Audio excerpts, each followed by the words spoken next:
¿Qué tal, amigas, amigos? ¿Cómo están? Bienvenidas, bienvenidos a una nueva edición de Mesa Política, este programa que producimos en conjunto Otra Mirada y Nuestra América ATV, en donde desarrollamos este análisis de la mirada de los hechos que están marcando la coyuntura, tanto en el ámbito local, nacional, como también en lo internacional.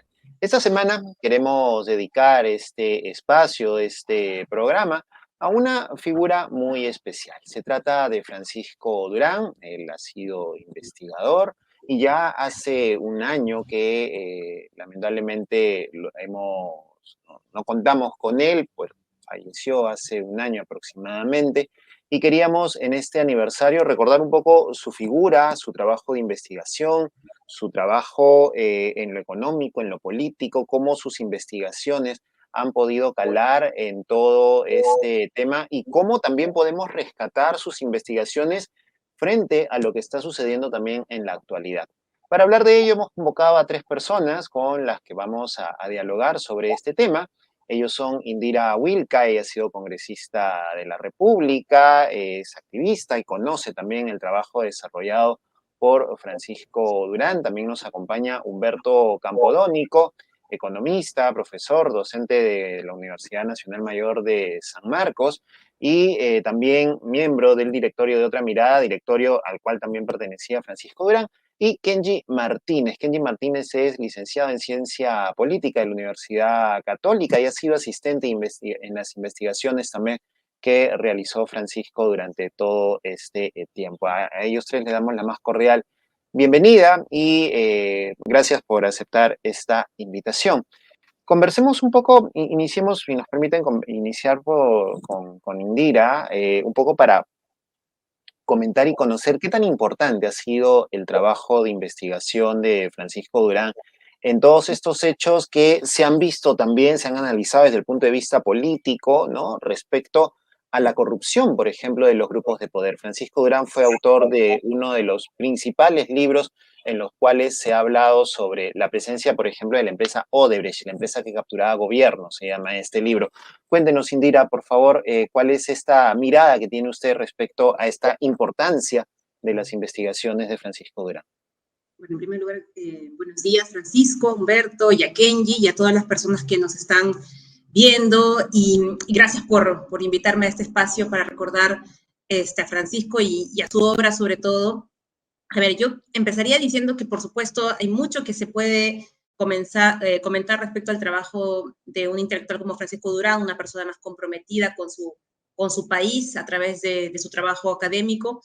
Y ha habido varios momentos en los que esto ha sido muy evidente, ¿no? El periodo de investigación que él, digamos, tuvo respecto a los años 90. Y en mi caso personal, digamos, creo que lo valioso que ha sido también su trabajo luego de eso en las últimas 2 décadas, digamos. Tú has recordado muy bien una etapa que tal vez hoy día, en medio de la crisis política y social que vivimos tan profunda, tal vez tendemos a olvidar, ¿no? Pero es verdad que hace unos 10 años se venía alertando, ¿no es cierto?, de la manera en la que los grupos económicos en nuestro país mantenían o construían un tipo de relación con el Estado, ¿no? Que no es una relación, pues, habitual, ¿no? En cualquier país del mundo, por supuesto que los grupos económicos buscan mantener su poder, estableciendo dinámicas con los actores políticos, estableciendo dinámicas con el Estado en sí mismo, ¿no? Pero lo que Francisco Durán venía alertando hace mucho tiempo es a través de su trabajo, y no por una cuestión, pues, solamente coyuntural, como algunos tal vez que no conozcan mucho de su obra podrían pensar, pero es sí la manera en la que se fue configurando una dinámica entre los grupos económicos de nuestro país, cómo estos grupos económicos además fueron cambiando en relación a otras décadas, ¿no? No estamos hablando solamente de los mismos grupos económicos tradicionales, la oligarquía tradicional en nuestro país de los años 80, de los 70, ¿no? Sino eso se fue modificando, pues, con las dinámicas mismas transnacionales, pero sin dejar además de tener, yo creo que algunos aspectos muy propios de la historia de nuestro país, ¿no? Los grupos económicos que se resisten a pensar, ¿no?, su actividad de una manera realmente moderna, ¿no? Y establecen formas de trato con el Estado que en realidad lo que se fueron configurando es una forma de capturar ese Estado, ¿no? Y él iba describiendo muy bien antes que saltaran a la luz estos escándalos de corrupción, como el caso Lava Jato, como el caso del Club de la Construcción y como otras investigaciones que él ha realizado de grupos económicos que han afectado los derechos de los ciudadanos, que ha habido estos mecanismos que por muchos años, además, en nuestro país, cuando se intentaba esto denunciar públicamente, cuando se intentaba abordar esto en la discusión política, pues se decía que eso era normal, ¿no? O sea, era normal la puerta giratoria, era normal los lobbies sin regulación, sin ningún tipo de control, además totalmente pues ocultos, ¿no? Tras bambalinas del poder.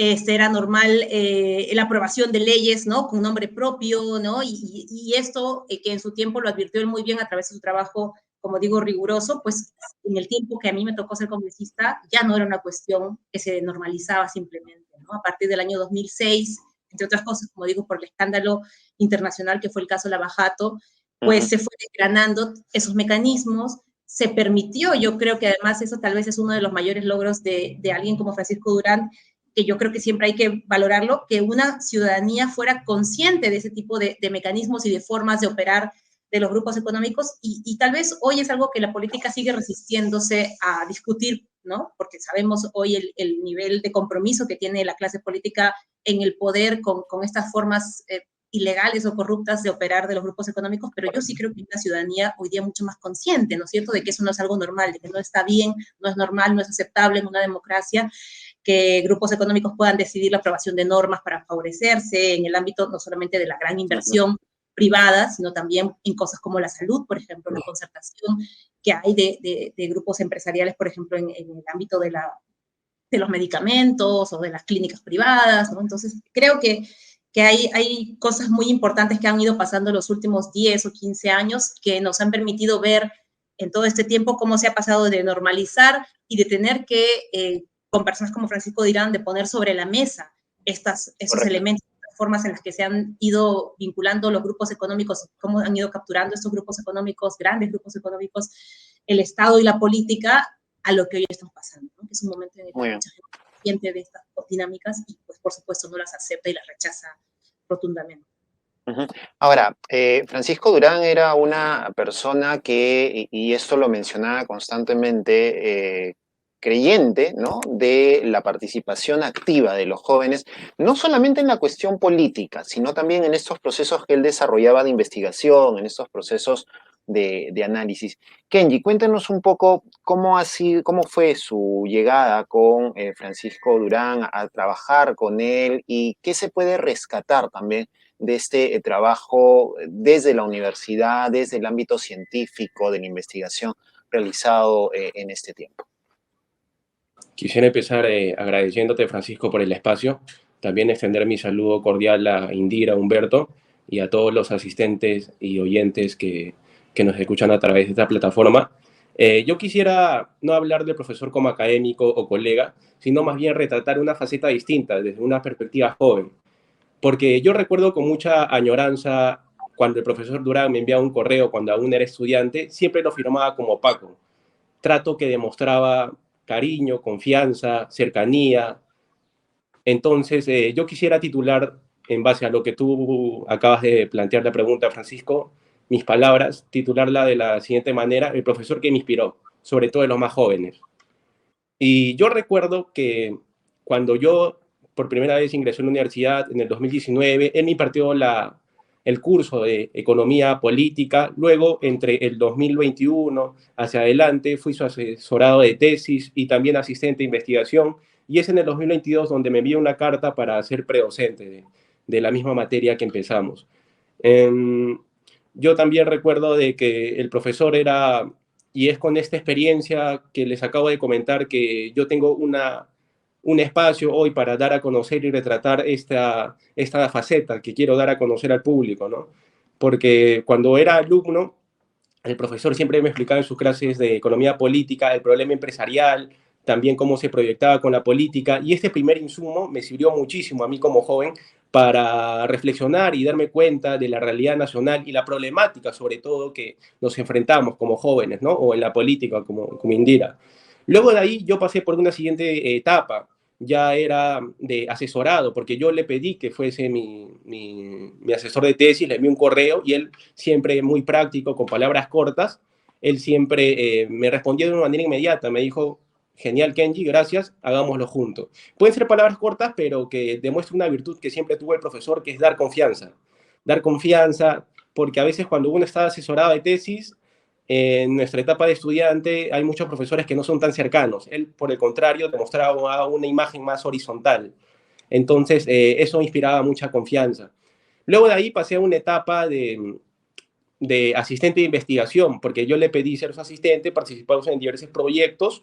Me inspiró también en una máxima que la vengo inculcando y aplicando, que la verdadera misión de un verdadero académico es la externalización de cada una de sus ideas para tratar de hacer del mundo un lugar mejor. Y eso lo pueden echar en cada una de sus obras que participamos, por ejemplo, en los 12 Apóstoles, en Odebrecht, siempre con su pluma crítica y mirando al horizonte, planteando el problema y con soluciones y alternativas para tratar de hacer un mejor país, ¿no?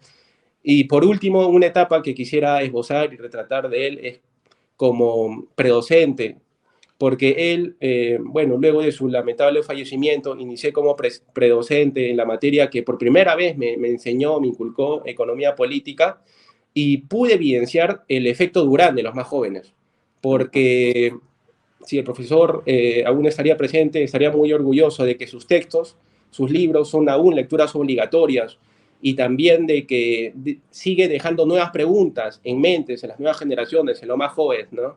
Entonces, en estas diferentes etapas, yo como joven podría definir al profesor Durán como un profesor que me inspiró, también que me daba mucha confianza, nunca me limitaba y por el contrario, siempre me daba libertad, ¿no? Correcto. Para ir adelante. Muy bien, gracias, Kenji. Humberto, ¿podemos decir que el trabajo de Francisco Durán ha sido un trabajo visionario, un trabajo que a la lectura de los hechos actuales aún tiene vigencia y que en todo caso él puede haber visto desde hace mucho tiempo lo que viene sucediendo ahora con los temas de corrupción, con la permanencia de los grupos económicos y la influencia de los grupos de poder? El tema de Paco y lo que recorre toda su obra ha sido el análisis del poder económico en el Perú, ¿no? Y no solamente en el Perú, también afuera. Sus primeros trabajos fueron sobre el empresariado, ¿no? Cómo se comporta el empresariado después de el gobierno de Velasco, en el momento que entraba Fernando Belaúnde Terry, ¿no? Y la manera bajo la cual encaraba sus diferentes tareas, ¿no? Bueno, no es posible pues enumerar todo y luego han habido trabajos sobre los grupos de poder, sobre la corrupción, sobre el Perú fracturado, pero en todos ellos había una rigurosidad muy grande, había siempre un capítulo que tenía que ver con el marco teórico, en el cual se analizaba lo que decían sobre el tema diferentes autores, y él escogía un camino por el cual iba, y por lo tanto había rigurosidad. El otro tema muy de fondo era la constancia de Paco, algo admirable. No sé si tiene más de 20 libros, me puedo equivocar, creo que sí, pero constantemente estaba escribiendo y poniéndose al día y marcando la línea, ¿no? Incluso hasta hoy hay un trabajo de Paco que acaba de salir sobre Colombia, Perú, no sé, Perú, tú me ayudarás, Kenji, Perú, Bolivia y Ecuador, ¿no?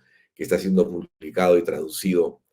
Luego hay un segundo trabajo que está pendiente de publicación por la Fundación Ebert y un tercer libro que está en trabajo sobre los nuevos dueños del Perú que podremos hablar luego, ¿no? Hay una gran continuidad. Pero yo destacaría finalmente en esta primera intervención el hecho de la actualidad de los análisis de Paco, ¿no? Y destaco uno, El Perú fracturado. Es un libro publicado en el 2007 por el Fondo Editorial del Congreso de la República, donde él nos dice que después del desborde popular de Matos Mar, escrito en los años 80, y del propio Hernando de Soto en El otro sendero, donde se estudia la informalidad, como que hay más cosas que vienen. Hay una economía formal, ¿sí? Hay una economía informal, que fue la que se estudió también por Matos Mar y por De Soto, y ahora viene el tema de economía delictiva, las economías criminales, que son el narcotráfico, el contrabando, la tala ilegal, la trata de blancas, la minería de oro ilegal, etcétera, ¿no? Y esas tres economías están íntimamente unidas también, no existen en compartimientos estancos. Y hace muy mal, digamos, la teoría económica más clásica, digamos, en solamente tratar de analizar al país sobre la base del déficit fiscal, las reservas internacionales, la tasa de inflación u otras medidas, porque el país se les escapa de las manos. La informalidad en el Perú es el 75%, en Chile es 38%. Y las economías delictivas que él estudia y analiza, cada vez más ocupan importantes sectores del territorio, tienen representantes en el Congreso, en la policía, en el Poder Ejecutivo. Acaban de aprobar una ley, ¿no?, que le da una especie de carta blanca a la deforestación, y podríamos seguir. Yo creo que el país, ese es el análisis de Paco del Perú fracturado, no podemos entenderlo ya si solamente lo vemos con los ojos de analizar la economía formal. La economía informal y la delictiva tienen que incorporarse al análisis, ¿no? Y eso es entonces algo en lo cual se puede ver la actualidad. El trabajo de Paco es algo que resta por hacer y hay que continuar en esa vía. Correcto. Indira, esta actualidad de la que habla Humberto, la estamos viendo, la estamos viviendo de alguna forma. ¿Qué tanto se puede hablar de la necesidad del análisis de estas situaciones, de investigar los detalles de todas estas situaciones, tal como lo hizo Francisco Durán, Paco Durán en su momento, y ha permanecido y continúa todavía, como dijo Kenji, también siendo objeto de lectura y de estudio? Bueno, plenamente vigente, ¿no? Creo que lo que estábamos, lo que se advertía, ¿no? Con muchas de estas investigaciones, más allá de por supuesto, la contribución en términos académicos, en términos de rigor, también era que esto minaba la democracia, ¿no? O sea, finalmente cuando se habla de esta vigilancia, de este estudio hacia los grupos de poder económico, su influencia en la política, no es por una animadversión a los grupos económicos, ¿no? Y eso es, creo que es una de las lecciones más ejemplares del trabajo de Paco Durán, ¿no? Es una manera en la que la ciudadanía se fortalece, en la que la ciudadanía, por supuesto, se empodera para ser realmente un contrapeso, ¿no? Y hoy, digamos, estamos viviendo un momento muy duro del país, ¿no? Con un régimen autoritario totalmente, con pues, saldos tremendamente dolorosos en términos de pérdidas de personas, ¿no? Pero es un poco lo que la gente en las calles ha venido diciendo, ¿no? O sea, la democracia no puede ser esto simplemente, ¿no? La arbitrariedad, el intento digamos, de reclamar, por ejemplo, un rol distinto de la clase política, porque la gente percibe que la clase política hoy está al servicio de intereses muy particulares, ¿no? Y que digamos, ese reclamo, ¿no?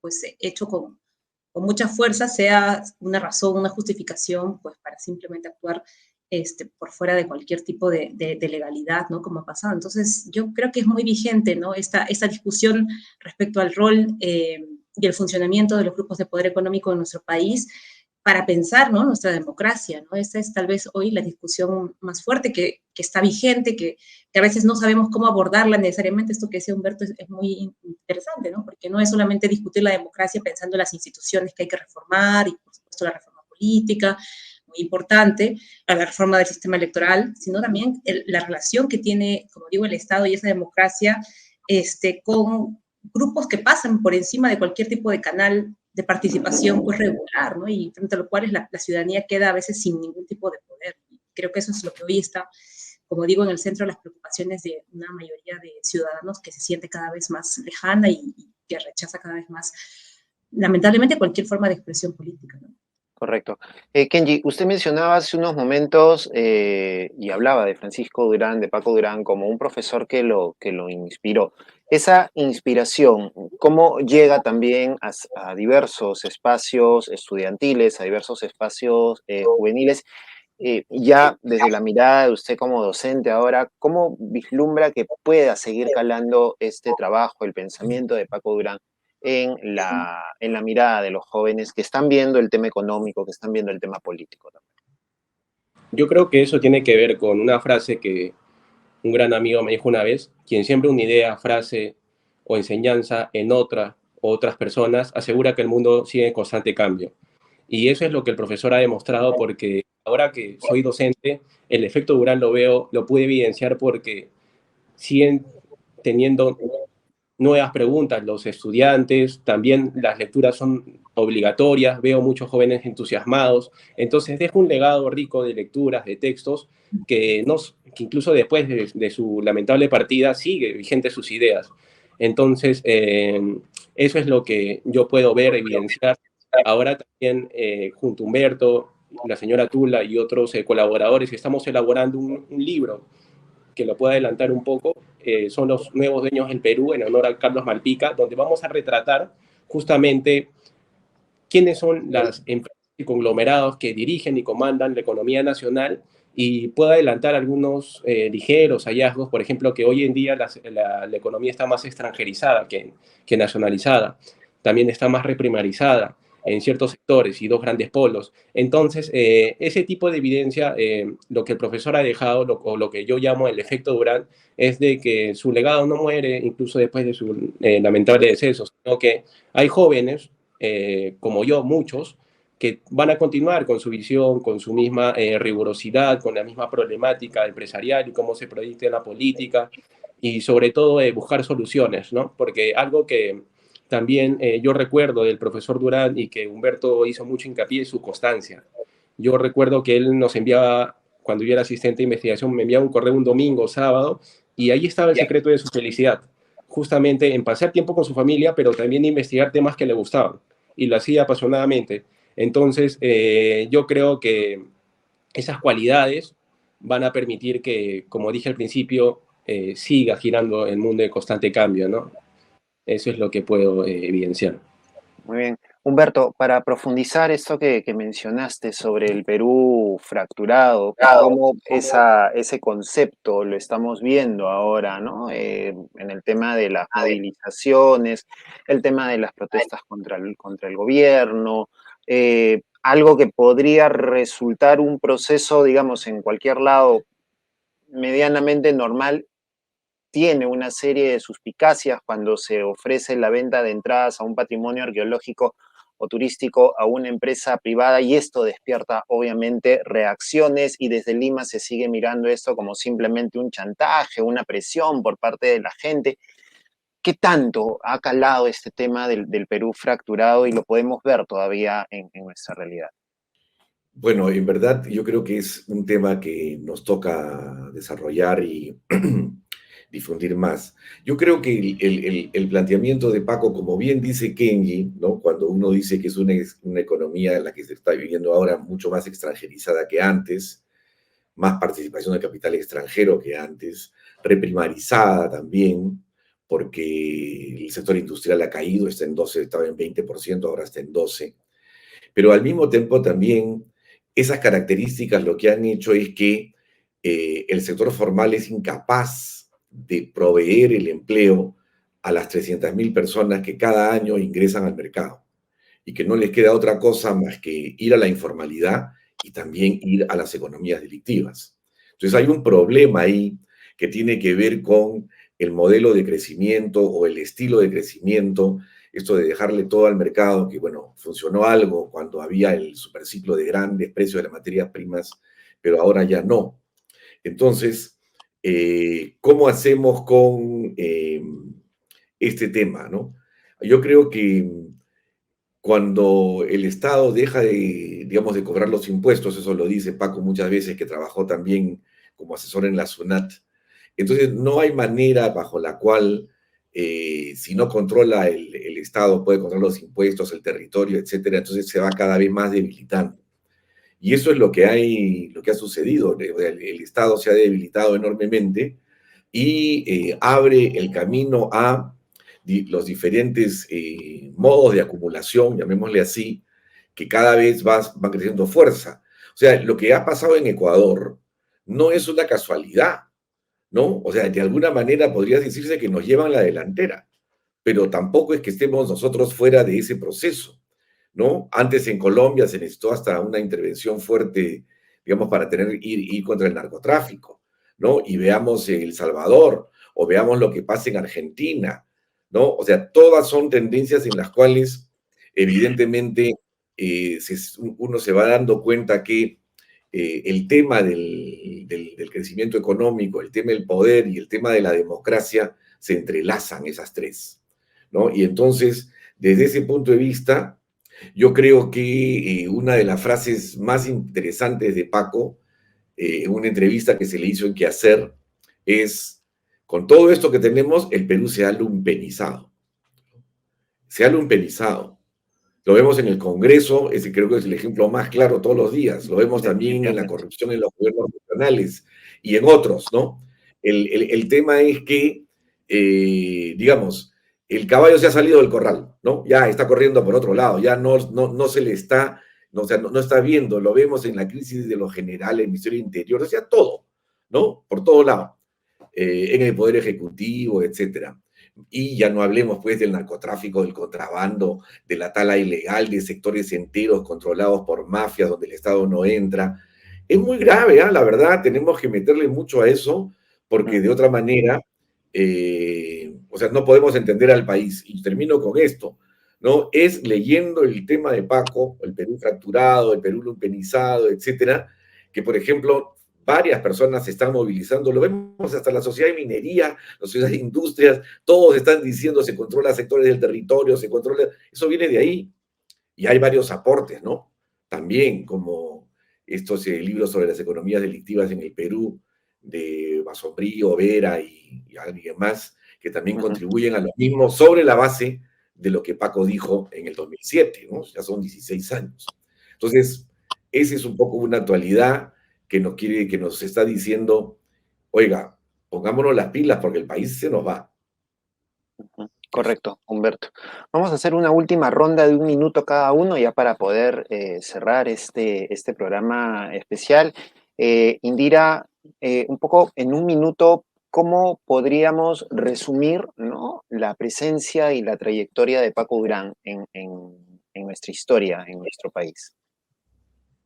Bueno, a ver, yo voy a retomar tal vez ahora un poco lo que mencionaba Kenji, ¿no? Yo sí he visto los últimos años también, desde mi actividad política, social, a muchos jóvenes, ¿no? Acercarse a su obra, ¿no? Y eso es tal vez algo muy positivo de esta dedicación que él tuvo, además de difundir su obra, ¿no? Porque era alguien que asistía a los medios de comunicación cuando era posible a comentar los hallazgos o el último libro que publicaba, ¿no? Desde lo de Odebrecht, esto al menos le fue posible, ¿no?, encontrar más espacios a nivel no solamente académico, sino también político. Entonces he encontrado muchos jóvenes discutiendo desde el activismo con su obra, ¿no? ¿Qué hacer, ¿no?, en un país que efectivamente es capturado por grupos económicos, donde la ciudadanía tiene pocos canales, ¿no?, para denunciar esto, para contrapesar ese poder, como dice Humberto, donde además la problemática vinculada a las actividades y a las economías delictivas, pues no es un asunto teórico, no eso es lo que amenaza a los territorios, la seguridad, la vida, la integridad, la producción, en fin, todo lo que produce efectivamente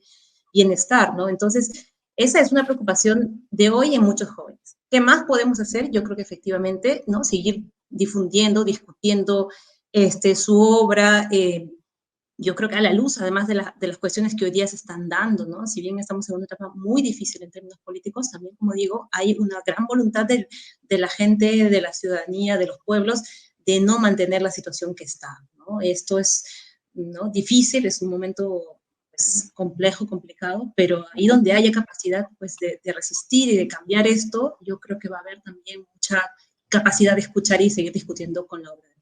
Correcto, muchas gracias, Indira. Kenji, en 1 minuto, ¿cuál es este legado que debemos recordar siempre de Paco Durán?